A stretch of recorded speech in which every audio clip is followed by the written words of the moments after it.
மாற்றி பல்வேறு புதிய திட்டங்கள் அறிவித்து செயல்படுத்தி வருகிறது. நம்ம துறையிலே மகளிர் SC/ST உள்ள தேயிலை விவசாயிகளின் நலனுக்காக அரசு எம்போசா நிறுவனத்தின் மூலமாக புதிய திட்டங்கள் அறிவித்து செயல்படுத்தி வருகிறது.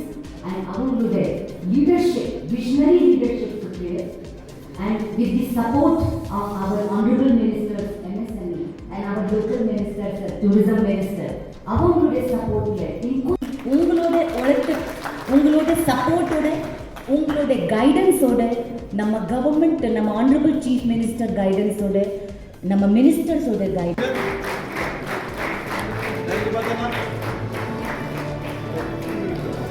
அதுக்கு முன்னால் தனியார் தொழிற்சாலைகள் வந்து இங்கே நிறைய நடந்துட்டு வச்சு தனியார் தொழிற்சாலைகள் வந்து அவர்கள் மக்களிடத்தில் இந்த செய்தியை பெற்றுக்கொண்டு அந்த பசுமைகளுக்கு உரிய விலை கொடுக்கவில்லை. அந்த உரிய விலையை கொடுப்பதற்கு அதை இன்கோம் சொல்லி கூட்டுறவு தொழிற்சாலை ஏற்படுத்தினால் நம் மக்களோட, அதாவது இது உங்கள் தொழிற்சாலை.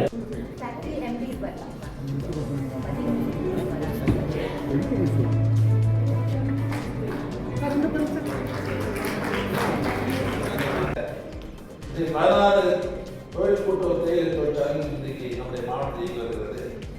இதில் 15 தொழிற்சாலைகள் நம்முடைய அரசு செயலர் சொன்னது மாதிரி 1962 1990 வரை உருவாக்கப்பட்ட தொழிற்சாலை. இந்த விவசாயிகள் நம்முடைய தொழிற்சாலைகள் தந்த தேயிலுடைய 1 கிலோவுக்கு 2 ரூபாய் தாய் உள்ளத்தோடு 9 கோடி ரூபாய் நடைபெற்ற